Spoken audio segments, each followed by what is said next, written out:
Olá, meus irmãos em Cristo Jesus. Dou glória a Deus por estar novamente aqui trazendo mais uma mensagem de Deus para os nossos corações. Vamos orar? Pai, em nome do seu Filho Jesus, lhe pedimos que tranquilize os nossos corações, nos coloque em um estado total de obediência e respeito, para que a verdade e o entendimento promovam mudanças em nossas vidas, para a honra e glória do seu santo nome. Amém. A mensagem de hoje tem como título Reconstrução. Para maior entendimento da mensagem, vamos retroceder na história de um personagem bíblico chamado Neemias. Mas antes, precisamos contextualizar essa história. Tudo tem início na queda de Jerusalém e o domínio dos babilônicos, que destruíram toda a cidade e o templo, e levaram muitas pessoas para o cativeiro e o exílio. Nossa história tem início 50 anos depois de todo esse ocorrido. E pela vontade e ordenância de Deus, alguns israelitas voltaram para Jerusalém.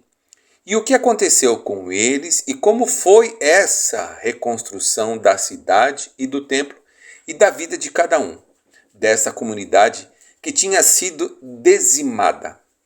Basicamente, Deus levantou 3 homens para essa árdua tarefa: Zorobabel, Esdras, Neemias. Sobre Zorobabel. Por vontade de Deus, o rei Ciro decreta o retorno de uma grande quantidade de pessoas lideradas por Zorobabel para a reconstrução da cidade e do templo. A respeito de Esdras. Cerca de 60 anos depois da reconstrução, chega Esdras, líder entre os israelitas e um grande professor e estudioso do Torá, livro sagrado. Nomeado por Artaxerxes, rei da Pérsia, para liderar outro grupo de pessoas, Esdras quer trazer a renovação espiritual e social entre as pessoas. Neemias, um israelita exilado e copeiro do rei Artaxerxes, homem de total confiança do rei, pois ele provava a comida e a bebida que servia ao rei. Foi levantado por Deus para reconstruir as muralhas de Jerusalém. Nossa mensagem vai se concentrar na história de Neemias. Meditando no livro de Neemias, pude ver como Deus realmente capacita os seus escolhidos. Neemias era um copeiro do rei, mas soube ser estrategista, muito sábio, para alcançar primeiro o coração do rei Artaxerxes, para depois alcançar os seus objetivos e concretização dos seus sonhos, e realizar seus projetos e planejamentos, coberto tudo pela misericórdia e da providência de Deus. Neemias foi chamado por Deus para liderar a reconstrução de Jerusalém e se revelou um líder nato. O enfoque maior do livro de Esdras é a reconstrução do templo em Jerusalém. O enfoque maior do livro de Neemias é a reconstrução dos muros, das ruínas, das portas das residências em Jerusalém. Neemias também se dedicou a dar um grande enfoque às renovações espirituais, à consagração pessoal e coletiva e à leitura do cumprimento da palavra de Deus. No exercício de suas atividades, Neemias recebe no palácio seu irmão, Hanani, que também trabalhava para o governo. Era o encarregado dos assuntos judaicos em Jerusalém. Por isso, estava ao par de todos os assuntos e das últimas notícias sobre o reino. E é com essa notícia que a nossa história, a nossa mensagem, nos traz à luz a verdade da essência de ser um verdadeiro seguidor de Cristo em Jesus. Hanani mencionou que os muros de Jerusalém foram derrubados, a cidade em ruínas, os portões dos muros totalmente destruídos. E o povo estava desprotegido e indefeso contra os inimigos. Neemias perguntou também sobre os sobreviventes do cativeiro. Hanani diz que os que sobreviveram do cativeiro já haviam a uma situação difícil. Saíram do espeto para cair na brasa. Estavam em Jerusalém, numa cidade em ruínas, sem muros, sem proteção, sitiada pelos inimigos e opressores, as portas destruídas pelo fogo, passando por grande sofrimento e humilhação. Diante da má notícia, o coração de Neemias fica triste, com razão. Nesse momento, chegamos ao ápice dessa história. Primeiro, Neemias senta e chora, lamenta por dias. Ele chorou para Deus. Neemias não estava conformado. Ele entrou em jejum e oração ao Deus vivo, o único que poderia dar a orientação, as instruções para o coração de Neemias. Pois nesse momento o seu coração ardia em brasas, no desejo de fazer alguma coisa pelo seu povo. Mas também tinha plena consciência da total dependência de Deus nesse assunto. Eu abro um parênteses aqui para lembrar você que Neemias vivia uma vida confortável, desfrutava de privilégios e mordomias como todo funcionário do alto escalão do governo vive. Mas Neemias era o cara. Não era insensível aos problemas humanos, aos problemas do seu povo. Não era egoísta nem desumano, muito menos omisso. Neemias fez o que qualquer filho de Deus verdadeiramente genuíno e justo faria. Levou os seus problemas para Deus em oração e jejum. Meus irmãos, o crente, se tiver que chorar, chora para Deus, que recolhe nossas lágrimas em taças de ouro. Neemias era perito em fazer perguntas inteligentes, sábias e fazer a oração que faz a diferença. Observe, a oração que ele faz exalta a soberania de Deus.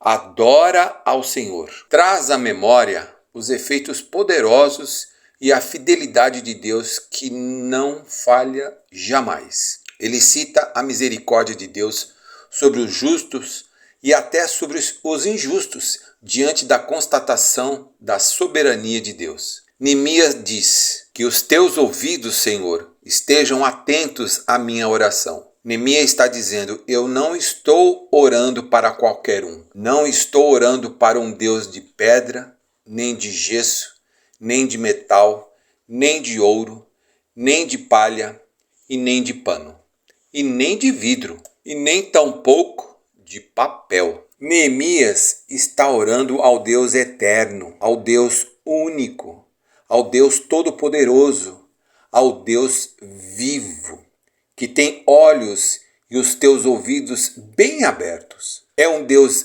vivo, oh Deus que tudo vê, que tudo ouve, não é mudo, não é cego, não é surdo. É um Deus onisciente, onipresente, onipotente. Imutável, justo, todo-poderoso. É o Deus verdadeiro, que ouve mesmo as orações dos justos e dos seus filhos. Esse é o Deus Altíssimo. Deus que tem zelo pela sua palavra, sua igreja e por seu povo. Na sua oração, Neemias lembra também que ele não é nada diante do poder de Deus. Lembrando que ele é apenas um servo que ora a Deus dia e noite. Neemias estava totalmente certo. Para quem vamos recorrer? Para quem? Se só Deus tem a palavra, tem a vida. Só Deus é o Senhor e poderá ajudar os necessitados quando clamar e o aflito quando solicitar a sua ajuda. Neemias tinha plena consciência disso, baseado na soberania e no poder de Deus e das suas palavras, ele chega a Deus em humildade, em jejum, choro, súplicas, rendição, entregando os seus problemas ao Deus vivo. Total entrega. Neemias se coloca na brecha, orando, intercedendo pelo povo de Deus e por Jerusalém. Faz uma confissão, reconhecimento de pecados, do agir indevido, corrupto, vergonhoso. Neemias não isenta ninguém de culpa, nem a ele mesmo. Não se exclui. Faz confissão de arrependimento, mas reconhece que depende da misericórdia de Deus. Sabe também que prostrado e derrotado o justo não pode ficar. Esse povo é chamado pelo nome de Deus. E é o nome de Deus que não pode ser jogado na lama. Este povo está sobre uma promessa de um Deus fiel, o Deus verdadeiro. Neemias traz à memória aquilo que traz esperança. Ele lembra das promessas de Deus a Moisés. Neemias diz ao Senhor: este é o seu povo, são seus servos. Só o Senhor os pode resgatar com o seu grande poder e o seu braço forte. Neemias pede a Deus que ele ouça as orações, pois o coração de Neemias tem prazer em temer o nome de Deus eterno. Neemias lembra que ele é um simples copeiro, apenas um humilde servo. Sabe que sem Deus ele não pode absolutamente nada. Ele pede a Deus soberano estratégias, recursos, que Deus lhe dê a solução, tornando-o assim bem-sucedido nos seus planos de resgate e restauração da honra de Jerusalém. Chego à conclusão dessa história. Neemias, desde que recebeu as notícias sobre o seu povo, se dispôs a ajudar sem fazer alardes. Não lançou palavras de acusação sobre o seu povo. Chegou para somar e ser instrumento de bênção na vida de cada um. Chegou trazendo boas notícias, foi portador de boas novas, trouxe palavras de restauração e misericórdia, de ajuda. Neemias fez as alianças certas, usou os recursos certos, estabeleceu alvos e objetivos sábios e preciosos, viáveis para o povo reconstruir Jerusalém. Suas vidas e suas famílias, afinal, eles iam começar do zero. Reerguer das cinzas e do pó quem não nasceu para ficar prostrado. E Neemias os motivou. Deus realmente não escolhe capacitados. Ele capacita os escolhidos. No livro de Neemias temos um exemplo de líder nato e piedoso. Não por suas próprias forças, mas porque a mão de Deus estava com ele. Deus o escolheu, o chamou, e ele atendeu o chamado, e o Senhor o capacitou e deu os recursos e os meios certos. Neemias fez tudo sem segundas intenções. Fez só para agradar a Deus, para que o nome do Senhor fosse honrado, glorificado, exaltado entre as nações. Todos os líderes espirituais podem aprender com Neemias como conduzir o rebanho de Deus com sabedoria e misericórdia, com a orientação e a justiça de Deus. É tempo de reconstruir os muros espirituais da Igreja de Cristo. É tempo da verdadeira consagração e adoração com motivações puras. É tempo de levantar pessoas dispostas a serem instrumentos na mão de Deus, só para a glória dele. Que Deus levante pessoas que na hora de orar não só apresente sua lista de pessoas que ama e conhece, mas que também apresente uma lista daquelas que não conhece, do seu bairro, da sua cidade, do seu estado, do seu país, da nossa nação. Que possamos nos compadecer pela dor do outro, que não sejamos indiferentes ao sofrimento alheio, que não sejamos condizentes e complacentes com a mentira, a ignorância, com a hipocrisia, com a maldade e a crueldade. Que sejamos justos, honestos e defensores da liberdade que ora Ele nos deu, dos princípios da família, dos bons costumes e principalmente pessoas que amam a palavra de Deus e a respeite com todo o seu coração. Que Deus tenha misericórdia das nossas vidas. Shalom.